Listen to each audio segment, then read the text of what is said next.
নমস্কার, আমি গোবিন্দদেব গোস্বামী। দেববাণী অ্যাস্ট্রোলজিতে সবাইকে স্বাগত জানাই। আলোচনা গুরুত্বপূর্ণ। ধনু রাশি বা ধনু লগ্নের জাতকদের 2026 সালের এই এপ্রিল মাস কেমন যাবে সে বিষয়ে একটা আলোচনা, গুরুত্বপূর্ণ আলোচনা। কারণ আপনাদের ঢাইয়া চলছে, আমি দেখতে পাচ্ছি ঢাইয়ার মধ্যেও আপনাদের একটা গোল্ডেন পিরিয়ড শুরু হয়ে গেছে এপ্রিল মাসে। কাজে লাগাতে হবে। হ্যাঁ, একদম সব প্লাস জীবনে পাওয়া যায় না, কিছু কিছু মাইনাস থাকে। আমাদের যেগুলো মাইনাস দিক আছে সেগুলোকে যদি আমি অতিক্রম করতে পারি বা সেগুলোকে আগে বুঝে নিতে পারি, তাইলে কিন্তু আপনার প্লাসের দিকটা কাজে লাগাতে কোনো সমস্যা হবে না। যার জন্য আমরা একটা মাসিক রাশিফল আপনাদের সামনে তুলে ধরি যে কোন কোন বিষয়ে সাবধানতা অবলম্বন করতে হবে আর কোন কোন বিষয়ে আপনি একদম জান দিয়ে লড়াই করবেন সাফল্যকে ছিনিয়ে আনার জন্য। যাই হোক, মূল আলোচনায় একটু কালপুরুষ চক্রের গ্রহাবস্থানটা সংক্ষেপে বলে দিচ্ছে, একটু মনোযোগ দিয়ে পুরো ভিডিও শুনবেন। আপনাদেরই সময়, আপনাকে শুনতে হবে, সময়টাকে কাজে লাগাতে হবে। ধনু কালপুরুষ চক্রের, দেখুন ধনু হচ্ছে নবম ঘর, অধিপতি বৃহস্পতি। বৃহস্পতি কিন্তু সপ্তমে বসে গেছেন, দ্বিতীয় কেউ নেই, তৃতীয় রাহু বুধ বসে আছেন। 11 তারিখ পর্যন্ত বুধ থাকবেন, তারপর চতুর্থে চলে যাবেন। চতুর্থে শনি মঙ্গল সারা মাস থাকবেন, রবি থাকবেন 15 তারিখ পর্যন্ত, আর বুধ ওখানে 11 তারিখ থেকে পুরো মাস রবি। তারপর 15 তারিখে পঞ্চমে চলে আসছেন, পঞ্চমে শুক্র থাকছেন 20 তারিখ, এপ্রিলের 20 তারিখ পর্যন্ত। তারপর 20 তারিখে তিনি চলে আসছেন কোথায়, আপনার ষষ্ঠে। সপ্তমে বৃহস্পতি বসে আছেন, আপনার নবমে কেতু, ভাগ্যস্থলে কেতু, দশমে কেউ নেই, একাদশে কেউ নেই, দ্বাদশে কেউ নেই, অষ্টমেও কেউ নেই। এই হচ্ছে গ্রহাবস্থান। গ্রহাবস্থানটা এভাবে বুঝাচ্ছি কেন, একটু পরে বুঝতে পারবেন। কতগুলো যোগ তৈরি হয়েছে, সেই যোগগুলো আপনার জন্মকুণ্ডলিতে কী অবস্থায় আছে, গোচরে যে ফল দিচ্ছে সেই ফল থেকে আপনি কতটা সুফল পাবেন, কতটা কুফল পাবেন, সেটা বোঝাবার জন্য। যাই হোক, আমরা জীবনে যে বিষয়গুলো জানতে চাই সেটা হচ্ছে আমার শরীর স্বাস্থ্য কেমন থাকবে। আমি ধনু রাশির জাতক বা ধনু লগ্নের জাতক, আমার শরীর স্বাস্থ্য কেমন থাকবে, আমার সঞ্চয়, ব্যাংক ব্যালেন্স, অর্থ কেমন থাকবে, ভাইদের সাথে সম্পর্ক, যোগাযোগ, পরাক্রমতা, আমি যে কাজের সাথে আছি আমি ঠিকঠাক করতে পারবো কি না, আমার ভ্রমণ যোগ আছে কি না, মায়ের স্বাস্থ্য, বাবার স্বাস্থ্য, মাতৃপিতৃ সম্পদ, গাড়ি বাড়ি যানবাহন, স্নাতক স্তর পর্যন্ত শিক্ষা, এরপর উচ্চশিক্ষা, প্রেম, সন্তান, বিবাহ, দাম্পত্য, ব্যবসা, উপার্জন, কর্মক্ষেত্রে কর্মপ্রাপ্তি, কর্ম থেকে লাভবান হওয়ার যোগ কতটা আছে, ব্যয় যোগ কতটা আছে, জীবনে কী কী দিকে অসুবিধা আছে, এক কথায় কোনো রক্তপাত যোগ আছে কি না, হঠাৎ প্রাপ্তি যোগ আছে কি না, অনেক কিছু বিষয় মানুষ জানতে চান, আমিও জানতে চাই, আপনিও জানতে চান। কিন্তু বাস্তবে গ্রহগণ কী দিতে চলেছে সেটা বুঝে নিতে পারলে, যেটুকু খারাপ দিতে চাইছে সেটাকে যদি আপনি অতিক্রম করতে পারেন, সেটার বিষয়ে যদি আপনি সাবধানতা অবলম্বন করতে পারেন, তাইলে কী হচ্ছে, বৃহৎটা ক্ষুদ্রাকারে বেরিয়ে যাবে। আর যেটা ভালো যোগ আছে সেখানে যদি আপনি নিজের জান লড়িয়ে দিতে পারেন, প্রচুর পরিশ্রম করতে পারেন, তাইলে সেখান থেকে সফলতাটা আপনি ছিনিয়ে আনতে পারবেন। এই জন্য আমরা মাসিক রাশিফলটা নিয়ে আসি। যাই হোক, ধনু লগ্নের জাতক, তার শরীর স্বাস্থ্য মোটামুটি দেখতে পাচ্ছি যে শরীর স্বাস্থ্য আপাতত ভালো থাকছে। শরীর স্বাস্থ্যে সেরকম কোনো অবনতি আমি দেখতে পাচ্ছি না। মন মানসিকতা কিঞ্চিত বিঘ্ন ঘটলেও কেবলমাত্র ঢাইয়ার কারণে কিছু কিছু মানুষ অসুস্থ হচ্ছেন, কিন্তু বর্তমান যে গ্রহাবস্থান যা দেখা যাচ্ছে, গ্রহাবস্থানে কিন্তু খুব একটা আপনাদের শরীর স্বাস্থ্যের অবনতি ঘটার কোনো সংযোগ আপাতত দেখতে পাচ্ছি না। খুব সুন্দর খবর, দ্বিতীয়াধিপতি চতুর্থে চলে গেছেন। দ্বিতীয়ের অধিপতি শনি, এটা বলেছি কি সঞ্চয়, ব্যাংক ব্যালেন্স ইত্যাদি। আপনার সঞ্চয় বা ব্যাংক ব্যালেন্স কিছুটা ঘরের কাজে, পরিবারের প্রয়োজনে খরচ হতে পারে। অর্থাৎ সঞ্চয়টা একটা পরিবারে ব্যয় হতে পারে, পরিবারের কোনো জিনিস কেনাকাটার ক্ষেত্রে ব্যয় হতে পারে, পরিবারের কোনো জিনিস নির্মাণের ক্ষেত্রে ব্যয় হতে পারে। অতএব সঞ্চয় কিছুটা হ্যাঁ পরিবারের জন্য ব্যয় হবে, তবে হ্যাঁ পরিবারের কারণে আবার সঞ্চয় ঘটার সম্ভাবনাও আছে। অর্থাৎ সবাই একটা সিদ্ধান্ত নিলেন যে আমরা একটা দোকান করব কি একটা বাড়ি করব, সিদ্ধান্ত নিয়ে বাড়ি বানালেন, সেখানে আপনার সঞ্চয়কে অবশ্যই নিয়োগ করলেন, তারপর দেখা গেল সেই বাড়িটা পরে ভাড়া দেওয়া হবে, এরকম একটা মানসিকতা আপনার মধ্যে বা আপনার পরিবারের মধ্যে তৈরি হলো। একটা সৃজনশীলতার কারণে আপনার সঞ্চয় খরচ হবে। বোঝা গেল জিনিসটা। আর এবারে চলে যাই, আমি মূল জিনিসগুলো নিয়ে আলোচনা করছি। তৃতীয় ঘর, সাহসিকতা, পরাক্রমতা, বল, বিক্রম, ছোটোখাটো ভ্রমণ, ভাইদের সাথে সম্পর্ক, এই জায়গাগুলো আমরা আলোচনা করে থাকি। সেই জায়গায় রাহু বসে আছেন। রাহু তৃতীয় ভালো ফল দেন। যেহেতু তৃতীয় রাহু ভালো ফল দেন, তৃতীয় রাহু বসে আছেন কোথায় না বায়ুতত্ত্বে এবং তার নিজের নক্ষত্রে খুব বড়বান, সুতরাং আপনার কিন্তু পরাক্রমতা বৃদ্ধি পাবে। আমি জানি আপনার ঢাইয়া চলছে, আপনি মন থেকে খুব ভেঙে পড়েছেন, কিন্তু না, এই সময়টাই আপনার গোল্ডেন পিরিয়ড। জেগে উঠুন, দাঁড়ান, দৌড়ান কাজের পেছনে, আপনার ঈপ্সিত লক্ষ্যের পেছনে দৌড়ান, আপনি সাফল্য পাবেন। রাহু আপনাকে সাফল্য দিয়ে যাবে। হ্যাঁ, ভাইদের মধ্যে একটা উগ্রতা বৃদ্ধি যোগ, ভাইয়ের মধ্যে, কিন্তু আপনার সাফল্যটা আটকাবে না। এই জন্য হ্যাঁ, 11 তারিখ পর্যন্ত যাদের কুণ্ডলিতে জড়ত্ব যোগ আছে, অর্থাৎ রাহু বুধ একত্রে আছেন এবং নির্দিষ্ট ডিগ্রির মধ্যে আছেন, তাদের কিছুটা কাজ আটকে যাবে, কিন্তু তারপরে প্রবল সাফল্য, প্রবল পরাক্রমতার সাথে আপনি সাফল্যকে ছিনিয়ে আনতে পারবেন। রাহু সেটাই আপনাকে দিচ্ছে, আপনার যদি জন্মকুণ্ডলিতে রাহুর কিঞ্চিত অবস্থান ভালো থাকে। এবারে চলে যাই, ছোটোখাটো ভ্রমণ হতে পারে, ভ্রমণে কিঞ্চিত ভুল হওয়ার সম্ভাবনা, কোনো জিনিস ছেড়ে যাওয়া ইত্যাদি এগুলো। আর পাড়াপড়শির উপর আপনার একটা প্রভাব বিস্তার হবে। দেখবেন আপনার কথায় কিছু মানুষজন চলবে, আপনাকে পাড়ার প্রয়োজনে, কাছের বাড়ির প্রয়োজনে আপনাকে ডাকা হতে পারে কোনো সমস্যা সমাধানের জন্য, কোনো সাহায্য প্রাপ্তির জন্য। আপনি যাবেন, ভূমিকাও ওইখানে গ্রহণ করবেন। যাই হোক, এই ক্ষেত্রে তৃতীয় ঘর যথেষ্ট ভালো ফল দিচ্ছে। চতুর্থ ঘর, 4টি গ্রহ, 11 থেকে 15, চতুর্গ্রহা যোগ, যথেষ্ট। চতুর্গ্রহা যোগ মানে যথেষ্ট ভালো যোগ, অর্থাৎ পারিবারিকভাবে চতুর্গ্রহা যোগ মানে পরিবারের উন্নতি, পরিবারের শ্রীবৃদ্ধি ইত্যাদি যাবতীয় ভালো দিকগুলো পাওয়া যায় দেখতে। কিন্তু ঘটনা হচ্ছে, এই জায়গায় শনি মঙ্গল বসে আছেন, সারা মাস থাকবেন, সারা মাস একটা 20 যোগ কিন্তু থাকছে। আবার রবি থাকছেন 15 তারিখ পর্যন্ত, শনি রবিতে একটা 20 যোগ, তাহলে জোড়া 20 যোগ কিন্তু আপনার চতুর্থে। তথাপি ভালো হবে কেন বলছি, বুঝে নেওয়ার দরকার আছে, খুব গুরুত্বপূর্ণ বিষয়। 11 থেকে 15 তারিখ একটা বুধাদিত্য যোগ তৈরি হচ্ছে। বুধ 11 তারিখ যাচ্ছেন, রবি 15 তারিখ পর্যন্ত থাকছেন, একটা বুধাদিত্য যোগ তৈরি হচ্ছে। তাহলে 11 থেকে 15 এই সময়কালটা খুব গুরুত্বপূর্ণ আপনাদের পরিবারের কোনো বড় সিদ্ধান্ত গ্রহণের ক্ষেত্রে। আপনি বাড়ি কিনবেন, এখানে বাড়ি, গাড়ি, যানবাহন, স্নাতক স্তর পর্যন্ত শিক্ষা, মায়ের শরীর স্বাস্থ্য, বাবার শরীর স্বাস্থ্য, মাতৃসম্পদ, পিতৃসম্পদ ইত্যাদি অনেক কিছু বিষয় আলোচনা করা হয়, যদিও পিতৃসম্পদটা দশম থেকেই মূলত ভাবা হয়। যাই হোক, এই জায়গায় দেখা যাচ্ছে বড় কোনো যদি সিদ্ধান্ত নিতে চান, 11 তারিখ থেকে 15 তারিখের মধ্যেই সিদ্ধান্ত গ্রহণটা অতি শুভ হবে, অতি শুভ হবে। এবারে প্রশ্ন হচ্ছে, বাকি সময়টা তাইলে কি খুব খারাপ যাবে?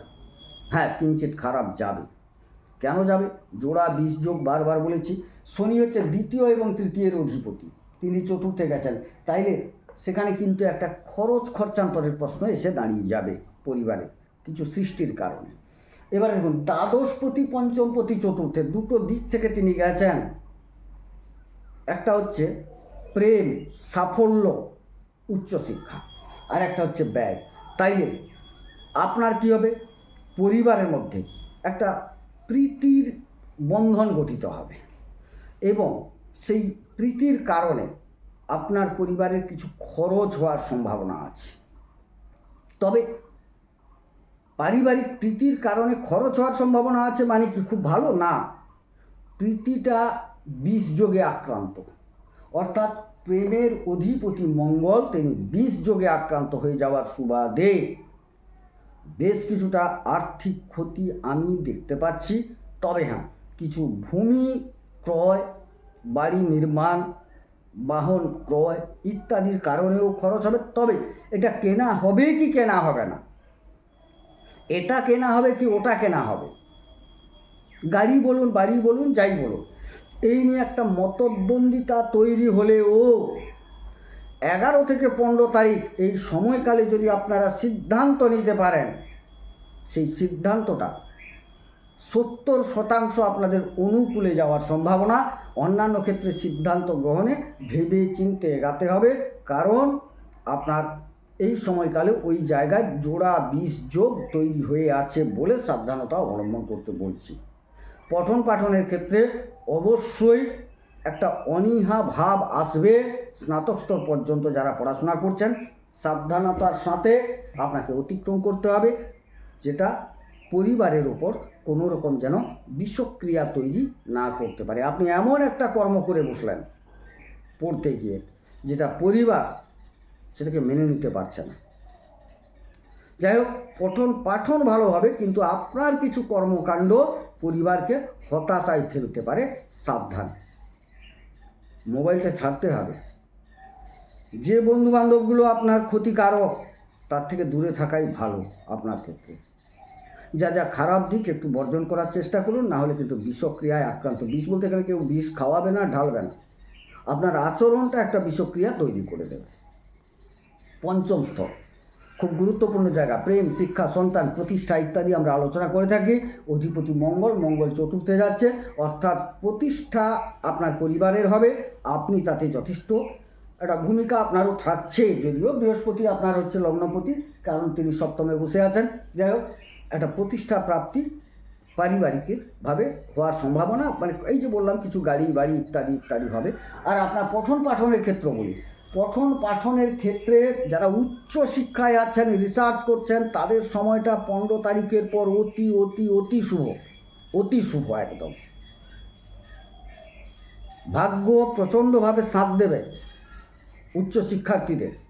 প্রেমের ক্ষেত্রে সাফল্য যথেষ্ট, তবে 15 থেকে 19-20 তারিখ পর্যন্ত একটু ডিস্টার্ব যাবে। তারপর দেখবেন আপনার প্রেমের ক্ষেত্রে প্রবল সাফল্য, উচ্চশিক্ষায় সাফল্য। যারা দীর্ঘদিন প্রতিষ্ঠা খুঁজছেন, পাচ্ছেন না, প্রতিষ্ঠা যোগ আপনার ধরা দেবে আপনার কাছে, প্রতিষ্ঠিত হতে পারবেন এই সময়কালে। ভাগ্য সহায়তা করবে আপনাকে। আপনার সন্তান